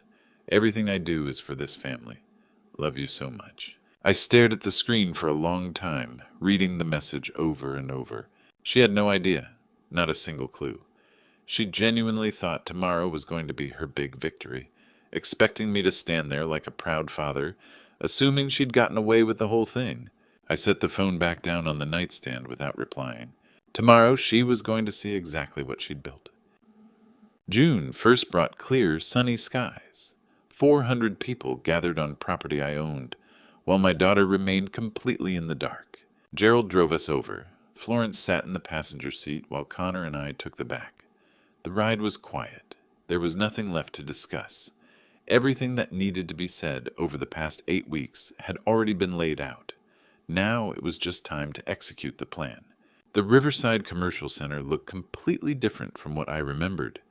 The last time I'd seen it years ago, it was just an empty plot. Grass, dirt, and open potential. Now, construction stakes, trailers, and a massive white event tent dominated the landscape. The gravel parking area was packed with hundreds of cars. We parked near the back. Gerald grabbed his briefcase from the trunk, and Connor helped me out of the car. I used a cane, mostly because it drew less attention than trying to look fully recovered. Ready for this? Florence asked softly. I gave a firm nod, and we started walking toward the tent. The late afternoon sun cast a warm, golden glow over the whole setup, the kind of picturesque evening people hire photographers to capture. Inside the tent, Smooth jazz played over the speakers, mixed with the light chatter and laughter of the crowd. We slipped in through the back entrance. Nobody noticed us at first. The setup was huge, with rows of white folding chairs facing a raised stage at the front. Hanging above the stage was a polished banner, New Riverside Estates Groundbreaking Ceremony. The sound system was top tier, the catering looked expensive, and glass flutes sparkled under the lighting as servers in black vests carried trays of appetizers through the crowd. 400 people, maybe more, investors in tailored suits, local politicians mingling, familiar contractors I'd seen around the county, and a press crew positioning their cameras near the stage. And right there in the front row sat the Kingsleys. I spotted Trevor first. He was staring down at his phone, completely ignoring the woman trying to talk to him, likely texting his mistress. Sitting right beside him was Evelyn Kingsley, his mother, wearing a light blue dress and a pearl necklace that probably cost more than my truck. She had a sour, judgmental look on her face, like nothing in the room met her standards. "Let's stay near the back," I told Gerald. He nodded, and we quietly took seats in the final row. From here I had a clear view of the stage and the entire crowd. Margo was near the front, greeting arriving guests. She was wearing a tailored cream dress I'd never seen before, looking radiant and completely at ease. Connor was sitting next to me, his hands clenched tight in his lap. I placed a hand on his shoulder. "Take a deep breath," I said quietly. He nodded, though he couldn't quite loosen up. I glanced around the room again. Standing off to the side of the tent was Detective Holland, dressed in casual clothes, jeans and a button-down shirt, blending right in with the crowd. Our eyes met briefly, and he gave me a subtle nod. Out by the parking lot, I could see 3 uniformed officers casually standing by. Margo probably assumed they were hired security for the event. She had no clue. The music faded down. A man in a suit stepped onto the stage and tapped the microphone. "Ladies and gentlemen, please take your seats. We're about to begin." The chatter quieted down as the crowd settled into their chairs. I watched Margo step onto the stage, gliding up the stairs gracefully. She took the microphone from the speaker and smiled out at the audience. "Thank you all for being here today," she began, her voice confident and clear. "This is a dream coming to life." She launched into her speech, giving formal thanks to the key investors, Harrison Cole, the Kingsley family, and several others. She spoke about vision, community, and building something that would stand the test of time. New Riverside Estates is more than just a development, she declared. It's about legacy. It's about creating homes where families grow, where memories are made, and building something that endures. I felt Connor's shoulder tense under my hand. "A project like this doesn't happen without incredible support," Margo continued. "My team, my investors, and most importantly, my family. They taught me the value of hard work, integrity, and doing what's right." Connor's hands began to shake. I gave his shoulder a reassuring squeeze. Margo paused, scanning the crowd. Then her eyes landed on me in the very back row. She froze for a split second. A flash of pure surprise crossed her face before her expression melted into a bright, glowing smile.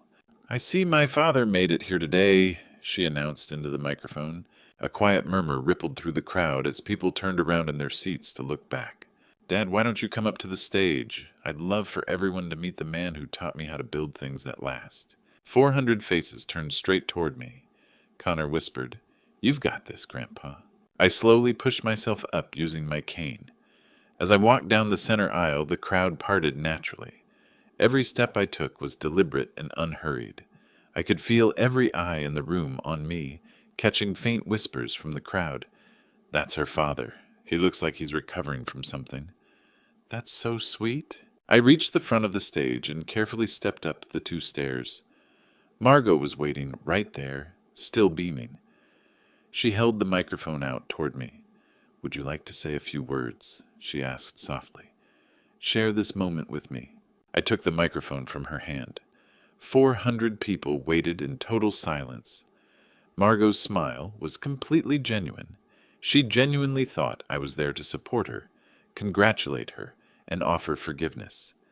She thought this was a moment of family reconciliation. I looked at my daughter.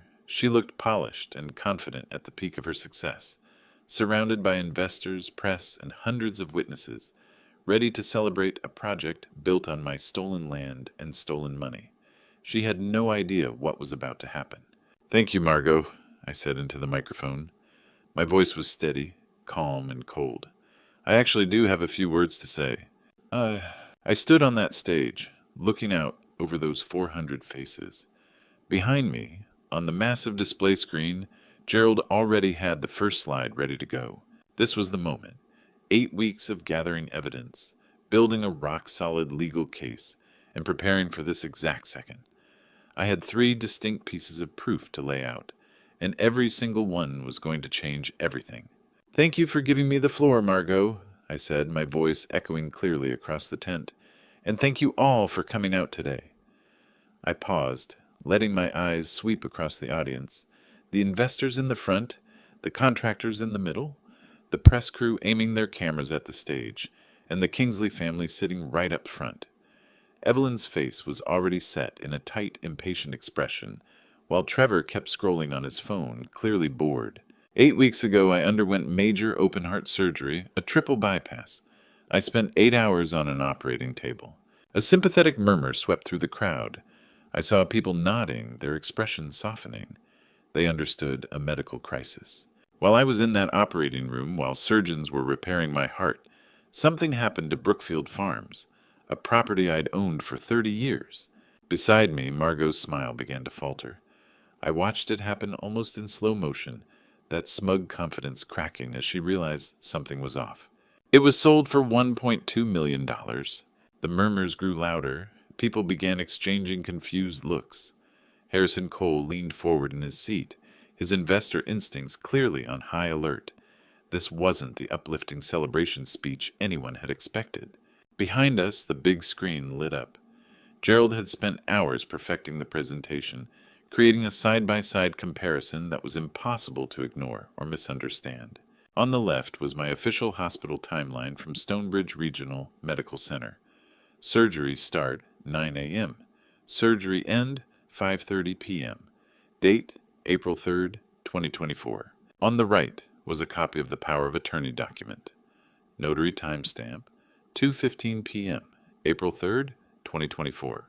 "This document," I said, gesturing toward the screen, "claims I signed a power of attorney at 2:15 in the afternoon on April 3rd. I let those words hang in the air. However, my medical records clearly show that at 2:15 p.m., I was unconscious on an operating table with a breathing tube down my throat. Audible gas echoed through the tent as realization swept through the audience. Investors sat up straight.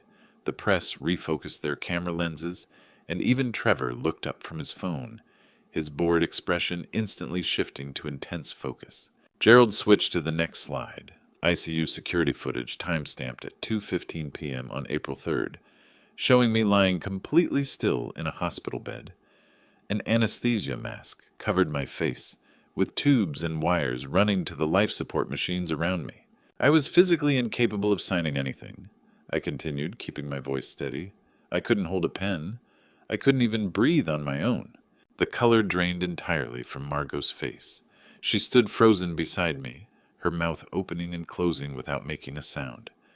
I could see her mind racing, frantically searching for an excuse or an explanation to spin the situation and stop what was happening. The screen changed again. Gerald had outdone himself on this slide, a forensic signature comparison. On the left were 6 authentic signatures from my records over the years: tax filings, deeds, bank documents. Every signature was consistent, clearly showing the same stroke pressure, the same distinct loop in the L, and the sharp angle on the C. Then, isolated on the right side of the screen, was the signature from the April 3rd power of attorney. The discrepancies were highlighted in red, stroke size off, inconsistent pressure, and letter angles completely misaligned. Even to a layperson, the forgery was glaringly obvious. "That is not my signature," I said calmly, "because I never signed it." Dead silence fell over the tent. 400 people held their breath, waiting for the other shoe to drop. Margo finally found her voice. "Dad, I can explain." I turned my head to look at her, my daughter. the little girl I'd taught to ride a bike down the long driveway at Brookfield, the girl who used to climb the willow tree by the pond, and the woman who forged my name while I was 200 miles away fighting for my life. "No, Margo," I said, my voice measured and firm. "You can't explain how I signed a document in Stonebridge while put under general anesthesia, unconscious on an operating table while a team of surgeons worked to keep me alive." I let the silence stretch, letting the gravity of my words weigh on everyone in the room. "But I can explain it. Someone forged my signature." The quiet whispers exploded into full-blown chatter, gasps of shock, angry murmurs from investors, and sharp, defensive looks traded among the Kingsleys. Evelyn's face hardened, her polished social mask slipping away to reveal the cold reality underneath. The screen displayed both images side by side, the photo of me intubated at 2:15 p.m., right next to the forged document time-stamped at that exact minute. Undeniable visual proof. Margo grabbed my arm, her fingers digging desperately into my jacket sleeve. Her voice dropped to a frantic whisper, but the microphone still caught it. "Dad, please." I gently pushed her hand away, not roughly, but with firm finality. "There's more." I looked back out at the audience, watching 400 people sitting on the edge of their seats. Investors were pulling out their phones, reporters were recording every second, and contractors were whispering back and forth. Gerald gave me a single nod, and the screen shifted again. More documents appeared. Email headers, invoice copies, flight records, and hotel confirmations. A clear paper trail stretching back weeks before my operation, building an undeniable timeline of premeditated fraud. Trevor had completely put his phone away now, while Harrison Cole's expression morphed from confusion to quiet fury, the unmistakable anger of an investor who realized he'd been lied to. The Kingsleys sat rigid in their seats, Evelyn gripping her purse so hard her knuckles turned white, and in the very back row I caught a glimpse of Connor, my 16-year-old grandson, looking overwhelmed. But standing right beside him was Florence, her hand resting firmly on his shoulder as a steadying presence. I turned back to the microphone, facing my daughter as she stood there flushed with guilt, and the 400 witnesses who had expected a celebration, only to find themselves attending a reckoning. "I'm going to show you everything," I said, and I did.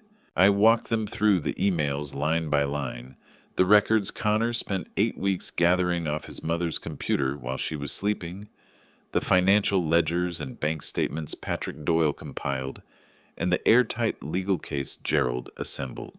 The screen behind us shifted again to an email thread with headers large enough for everyone in the tent to read. From Margo Caldwell to Carl Jennings, Notary Public, Carson City, Nevada. Subject, urgent notary services. I didn't add commentary. I didn't need to. I simply read Margo's own words out loud. "I need a power of attorney notarized on April 3rd. The signee will not be present. I am willing to pay $7,000 in cash for your discretion." A collective gasp rippled through the audience. Harrison Cole muttered something sharp to the investor beside him, while in the front row, Evelyn Kingsley's expression shifted from embarrassment to cold calculation, the look of someone deciding precisely when to cut her losses. The screen scrolled down to Carl Jennings' reply below Margo's initial email. I read it aloud. "Cash only. My office at 2 p.m. More records flooded the display, organized perfectly by Gerald, to build an undeniable timeline. Credit card statements showing a flight booked to Las Vegas on April 2nd, a car rental agreement spanning April 2nd to 4th, a bank withdrawal slip for $7,000 in cash on April 2nd at 10:47 a.m., and a hotel confirmation in Carson City. Finally, the GPS logs from the rental vehicle showed a stop at Carl Jennings' office at 1:45 p.m. on April 3rd. "She flew to Nevada the day before my surgery," I explained calmly. "She rented a car, withdrew $7,000 in cash, and while I was on an operating table 200 miles away, she drove to a notary's office and paid him to stamp a forged signature while I was unconscious." Margo let out a sound that was half sob, half gasp. Her mascara was running, leaving dark tracks down her face. She tried to step toward the microphone, but Trevor caught her wrist, not to comfort her, but to keep her from making the scene any worse. I looked at her, and I saw the exact moment she realized there was no way out. No explanation was going to fix this. No lie was going to save her. "Dad," she sobbed softly, her voice broken, "I was backed into a corner. You don't understand." "I do understand," I replied quietly, "and I'll get to that in a moment." The screen shifted again to a PDF document titled signature_practice.pdf. The crowd leaned in closer. Even from the back rows, the contents were unmistakable. 53 attempts at forging my handwriting lined up in neat rows, each one slightly closer than the last. Time-stamped. March 28th, 2024. A full week before my surgery. Beside the attempts were handwritten notes in Margo's distinct script, highlighted in yellow by Gerald. Lighten pressure. Slow down stroke. Angle too steep. Adjust. Dead silence fell over the tent, broken only by the clicking of camera shutters. The media crew was capturing every second, while audience members held up their phones to record the moment. "She practiced my signature 50 times, I stated, a week before my operation. This wasn't a desperate, split-second mistake. It was a calculated, deliberate plan. Margo was weeping openly now, her shoulders shaking violently. "I had no choice," she choked out. "The Kingsleys, Trevor, I was trapped." "I know," I repeated calmly. "We'll discuss that too. But first, someone else needs to speak." I looked out into the crowd. Patrick Doyle was sitting near the middle, pale but resolute. When our eyes met, he stood up. The crowd parted as he walked toward the stage, whispers following him as people recognized him as Margo's CFO. Patrick walked up the steps and stood beside me. I held out the microphone. "Tell them," I said softly. Patrick took a deep breath. His hands were shaking, but his voice carried clearly over the sound system. "My name is Patrick Doyle. I was the Chief Financial Officer for Carter Development and the Riverside Estates project." He paused. "I helped Margo Caldwell manage the finances for this development, and I'm standing here today to tell you what she actually did with your money." The screen switched to a detailed spreadsheet. "All of you in this room, the investors, put up a total of $6 million to build Riverside Estates," Patrick continued. "That money was supposed to cover construction, permits, materials, and labor." He let those words sink in. Only $4.2 million ever made it into the project accounts. An uproar broke out instantly. Investors traded frantic looks, pulling out records and doing quick math in their heads. $1.8 million was embezzled. The display highlighted the bank transfers in red, dates, amounts, and account numbers creating an undeniable paper trail. Patrick's voice grew stronger. $900,000 went straight to online gambling sites. $600,000 was transferred to offshore accounts in the Cayman Islands. And $300,000 went toward personal luxury purchases, vehicles, jewelry, and high-end furniture, all billed directly to the business and disguised with fake invoices. More documentation flooded the screen. Casino statements showing massive losses, wire transfer receipts to Caribbean banks, and a bill for an $80,000 Mercedes. Harrison Cole slammed his hand down on his armrest and stood straight up. "You stole our money!" His voice boomed across the tent. Other investors stood up alongside him as chaos erupted. Voices overlapped in shouting matches, demanding immediate answers. "We want our money back." "This is grand fraud. Call the district attorney." Margo collapsed into a chair at the edge of the stage, burying her face in her hands, as her whole body shook with sobs. The confident, polished CEO from 20 minutes ago was completely gone. Trevor stood 3 feet away from her, arms crossed, making no effort to touch or comfort her, a man publicly cutting ties to save himself before the fallout hit him. In the front row, Evelyn Kingsley was urgently whispering to her family, grabbing her purse to leave as she tried to distance the Kingsley name from the disaster. Detective Holland moved closer to the stage, his hand resting near his belt, where I knew his handcuffs were clipped. His eyes were locked on Margo, waiting for my signal. I raised my hand, and the noise slowly began to settle. Within seconds, 400 people quieted down, eager to hear what was coming next. Patrick handed the microphone back to me. His part was done, and he had laid out the cold truth. I looked over the crowd, the investors who had trusted my daughter with their capital, the contractors who believed the project was legitimate, and Connor in the back row, tears streaming down his face as he watched his mother's world crumble. Yet he stayed standing right beside Florence, whose hand remained steady on his shoulder. I turned back to the microphone. "There's one last thing," I said. The audience held its breath. "There is something Margo never knew about this land, about the very ground you're all standing on today." I saw realization flicker across a few faces in the crowd as sharp investors began connecting the dots about who actually owned the property. I pulled a document from Gerald's briefcase, an 18-year-old deed with yellowed edges. The audience leaned in, sensing that after everything they'd just witnessed, one final revelation remained. I held up the deed, and Gerald projected a high-resolution copy onto the big screen behind me. "This," I declared, "is the deed to this property, the Riverside Commercial Center, all 85 acres. I pointed to the purchase date near the top, March 15th, 2006, 18 years ago. I moved my finger to the buyer's line. Purchased by Prairie Holdings, LLC. I paused, letting them read the name and digest it. The screen updated as Gerald displayed the ownership structure step by step. Prairie Holdings, LLC. Registered in Wyoming. Owned by Midwest Land Trust. Sole beneficiary, Lawrence Caldwell. A different kind of silence settled over the tent. Not shock or anger, but the heavy quiet that comes when people realize they are witnessing a life-altering reckoning. "I own this land," I stated calmly. "I've owned it for 18 years. Margot's face cycled through confusion, disbelief, and sheer terror as the full weight of my words registered. "No," she whispered, her voice barely picked up by the mic. "That's impossible. We leased it from Prairie Holdings."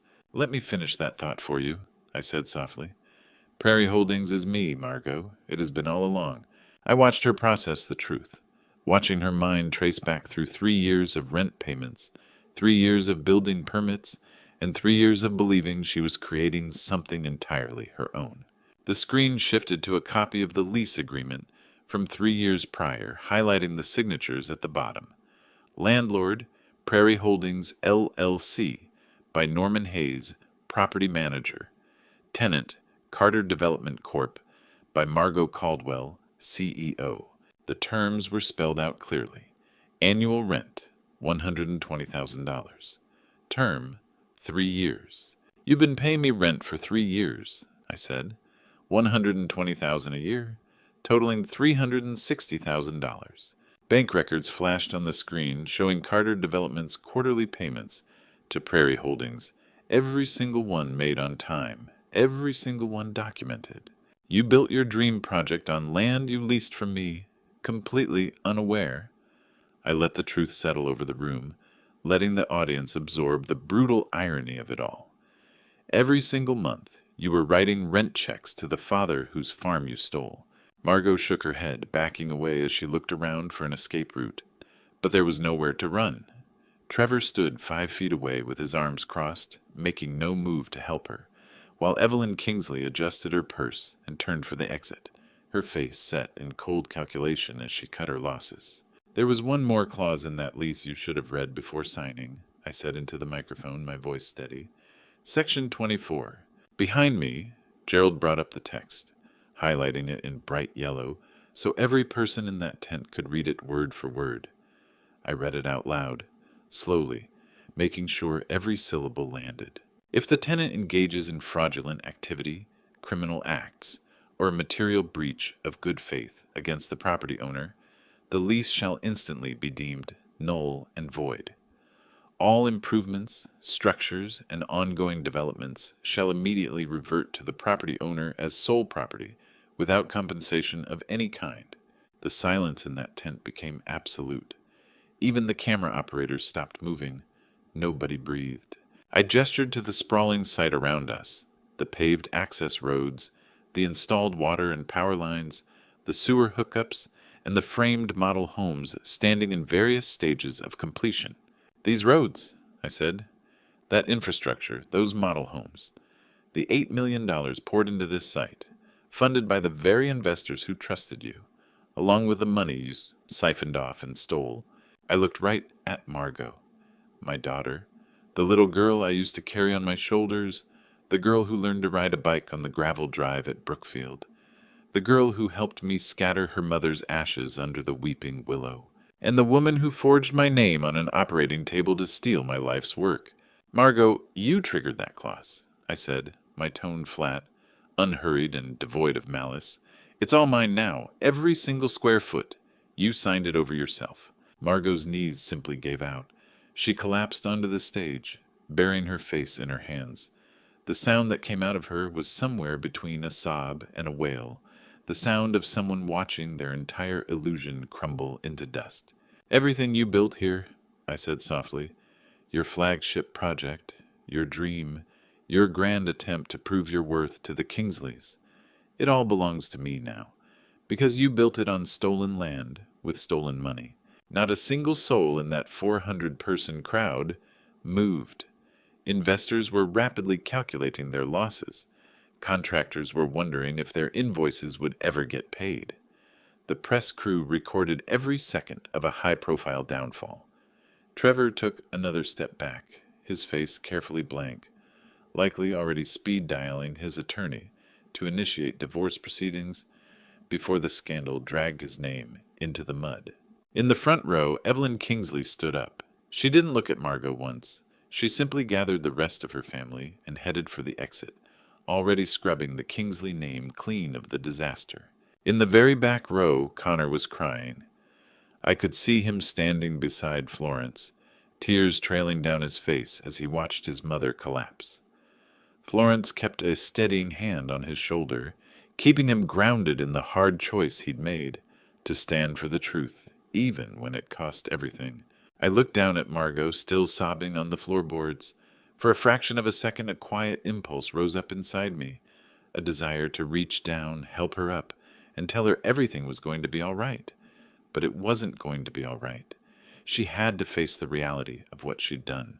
Detective Holland walked up the stage steps, his boots heavy against the wood. He unclipped a pair of handcuffs from his belt. "Margo Caldwell," he said calmly, his official tone cutting through the quiet, "you're under arrest." Right there, in front of 400 witnesses, dozens of recording phones, and live news cameras, Detective Holland read, "Margo her rights." "Margo Caldwell," he said, "you are being taken into custody for felony elder financial abuse, grand fraud, forgery, identity theft, and scheme to defraud." He read directly from a card, making sure every word was clear. "You have the right to remain silent. Anything you say can and will be used against you in a court of law. You have the right to an attorney. If you cannot afford one, one will be provided for you." Margo turned her mascara-streaked face toward me, her voice desperate. "Dad, please tell them this is a mistake." I stood there on the stage. This was my daughter, the girl who used to crawl onto my lap after a bad dream, the girl who helped me honor Eleanor, but she was also the woman who forged my signature while I fought for my life on an operating table. I didn't yell. I didn't insult her. I just looked at her. "I'm your daughter," she cried out. "How could you do this to me?" "I was just about to ask you the exact same thing," I replied softly. Holland cuffed her hands in front of her, standard procedure for a non-violent offender. Even at her lowest, she wasn't treated like a threat, just a person who had committed massive fraud and turned her back on the people who cared about her most. The metallic click of the cuffs echoed through the tent. A sharp, spiteful voice cut through the quiet from the front row. Evelyn Kingsley was standing tall, her face twisted in disgust. "I knew from day one she was never fit for this family," Evelyn announced, making no effort to lower her voice. This was a public execution of social standing. No class, no upbringing, just common trash. "I told you from the start, Trevor." She turned to the rest of her family. "We're leaving. I will not have our name dragged through the gutter with a common criminal." The Kingsleys moved out as a unit, 6 of them walking tall toward the exit without a single glance back at Margo. Evelyn's voice carried across the room as she walked. "Trevor, cut ties with this immediately. Don't let her bring you down with her." Trevor stepped forward, but not toward Margo. He walked straight up to Detective Holland and pulled a clean set of papers from his jacket. "These are divorce papers," Trevor said, his tone purely transactional.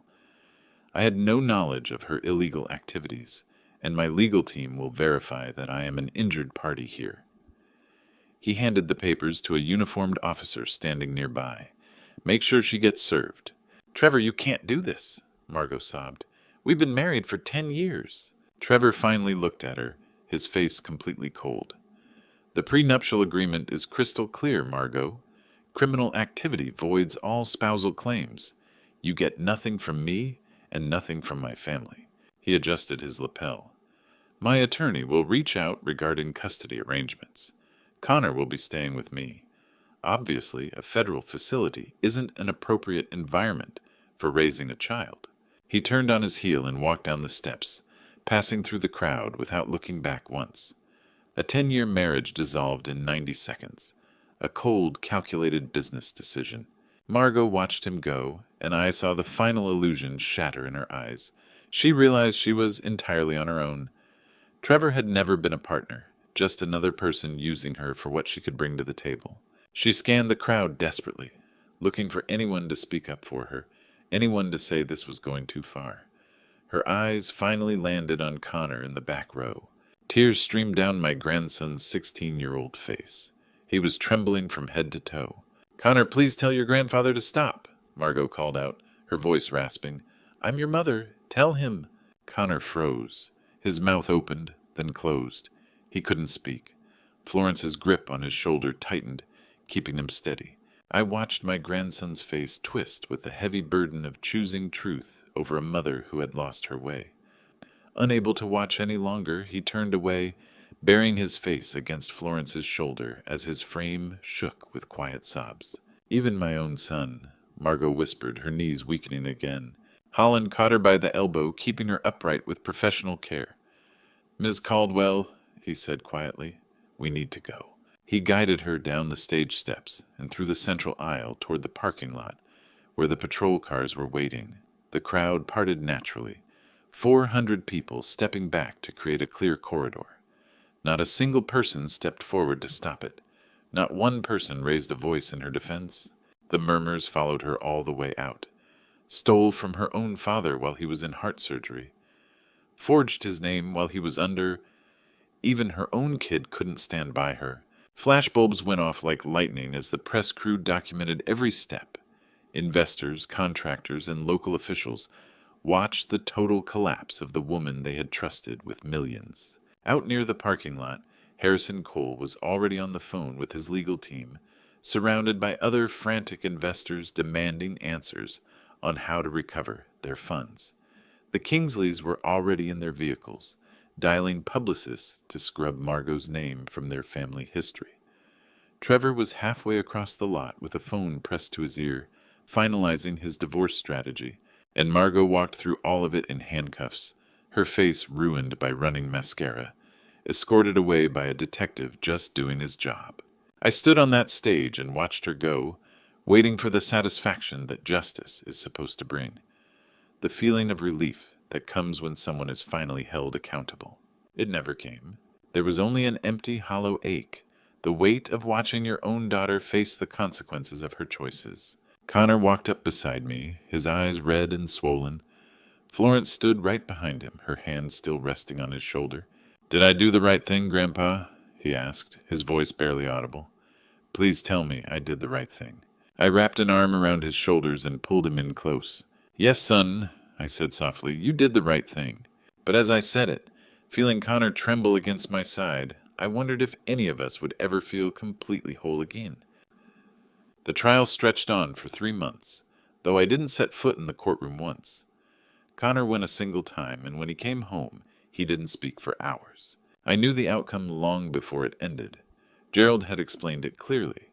When evidence is this overwhelming, forged signatures, embezzled capital, a compromised notary, all backed by precise timestamps, there is no viable defense. Margo's public defender negotiated a plea deal, 8 years in federal prison, $1.2 million in restitution to me, $1.8 million in restitution to the investors, and 5 years of supervised release upon completion. She entered her plea in August, and sentencing was scheduled for September. Connor asked if he could attend the sentencing. I advised against it, telling him he didn't need that memory weighing on him, but he insisted. At 16, he was determined to face the reality of what his mother had done. When he came home that afternoon, he sat on the front porch at Brookfield for 3 straight hours, staring out over the fields in total silence. He finally spoke about it 2 days later over dinner. "She looks so small, Grandpa," he said softly. We were sitting at the same kitchen table Eleanor and I had bought 30 years ago, and so old, like she aged 10 years in 3 months. I didn't know what to say, so I just listened. The judge called what she did one of the worst breaches of trust she'd ever seen, targeting you while you were facing a life-threatening procedure. His voice faltered. Mom just stood there and cried. I reached across the table and took his hand. 16 years old, carrying a weight no kid should ever have to bear. While Connor was processing what he'd witnessed, Gerald was handling the financial recovery. The court ordered the liquidation of Margo's assets to satisfy the restitution orders. In early October, Gerald walked me through the numbers right at the kitchen table. The Mercedes purchased with embezzled funds was auctioned for $85,000. The jewelry and high-end watches she'd bought were liquidated for $95,000. Her personal investment accounts yielded $340,000. The equity from her luxury condo brought in another $280,000. Total immediate recovery, $800,000. Gerald slid another document across the table. Trevor Kingsley paid out as well, he noted, $150,000. His legal team called it a goodwill gesture to resolve any potential cross-claims. I call it buying his way out of the scandal, I replied. I didn't care what Trevor named it. The money went straight toward making the investors whole. The title insurance company processed my claim within 90 days, and the deed to Brookfield Farms was formally returned to my name by late August. I moved back in that September, and Connor joined me a week later. He transferred to the local high school and began seeing a counselor twice a week. Some days were decent, others were hard. As for the Riverside Commercial Center, the 85 acres I'd owned for 18 years, it transformed into something new. The investors who had been defrauded needed a way to recover their capital, so Gerald negotiated a settlement. The development would proceed under fresh, reputable management, with my estate retaining a 40% ownership stake. It wasn't about profits anymore. It was about ensuring that what Margo had broken was rebuilt with complete integrity. In March, 6 months after the sentencing, Gerald called me with a hesitant tone in his voice. "Lawrence," he said, "Margo's public defender just reached out to me. He said an anonymous party paid off the remainder of her financial obligations, her unpaid legal fees, and the restitution gap that was going to follow her after release." I stayed silent. He asked if it was you. What do I tell him? Tell him my client wishes to remain anonymous. Gerald paused. "Was it you, Lawrence?" I looked out the kitchen window toward the weeping willow where Eleanor's ashes rested, looking across the fields she had loved. "She's Connor's mother," I said finally. "Someday he's going to have to figure out what kind of relationship he wants with her. I don't want her crushed under a mountain of debt when she gets out, making that harder on him. Are you going to visit her?" "No." "Call her?" "No, Gerald, I'm not. I could offer help from a distance to ensure she had a chance at rebuilding her life upon release. But I couldn't have her in mine, not after what she'd done, and not after she forged my name while I was on an operating table. Some betrayals run too deep for face-to-face reconciliation. At the sentencing hearing, Judge Meredith Sawyer had said something that Gerald recorded and later shared with me. "Elder financial abuse," Judge Sawyer stated firmly, "is one of the most egregious breaches of trust that can occur within a family. The defendant did not simply steal property. She targeted her father during a life-threatening medical crisis, forging his signature while he was unconscious and vulnerable to line her own pockets. This court finds no mitigating circumstances that warrant leniency." Connor had heard those words. He had watched his mother stand there in a prison jumpsuit and handcuffs as the judge handed down her sentence. 6 months later, while we were working in the barn, fixing up things that had fallen into disrepair during my recovery, he brought up the cleared debt. "Did you pay off Mom's restitution, Grandpa?" I set down my wrench. "Your mother made terrible choices," I said carefully. "But she's still a human being, and she's still your mother. Someday, when you're ready, you'll have to decide what kind of relationship, if any, you want with her. What about you? I looked at him. 16 years old, nearly as tall as me now, with Eleanor's eyes and my stubborn chin. A good kid who had made the hardest choice of his young life and was still learning to live with it. I've made my decision, I said. I can help from a distance, but I can't let her back into my life. Not after what she did. Connor gave a slow nod. He understood. He asked, "Do you think she'll ever get better?" "I don't know," I admitted. "But I made sure she has the chance to try." 18 months after the groundbreaking, Connor and I were standing by the fence line at Brookfield, repairing a broken post. It was what we did these days. We fixed things. The work was quiet and methodical. Connor held the new post steady while I packed soil around the base. Over the past year, we'd developed a natural rhythm. He drove the nails, I took the measurements. We were both comfortable in the kind of quiet that only comes when two people completely understand each other. He hammered in the last nail and stepped back to inspect his work. "Got my acceptance letter yesterday," he mentioned, wiping sweat from his forehead. "State University, full scholarship." I looked up from the soil. "Environmental science?" "Yeah." He smiled, a smile that still surprised me sometimes because of how much it looked like Eleanor's. "I want to work in conservation, protecting land instead of developing it." I smiled back. "Your grandmother would have loved that." We gathered our tools and started walking along the fence line, checking for other weak spots. It was a crisp October afternoon, golden sunlight, cool breeze, the kind of weather that makes you grateful to be outside doing physical work. Connor stayed quiet for a while before speaking up again. "Grandpa, do you ever think about Mom?" The question didn't catch me off guard.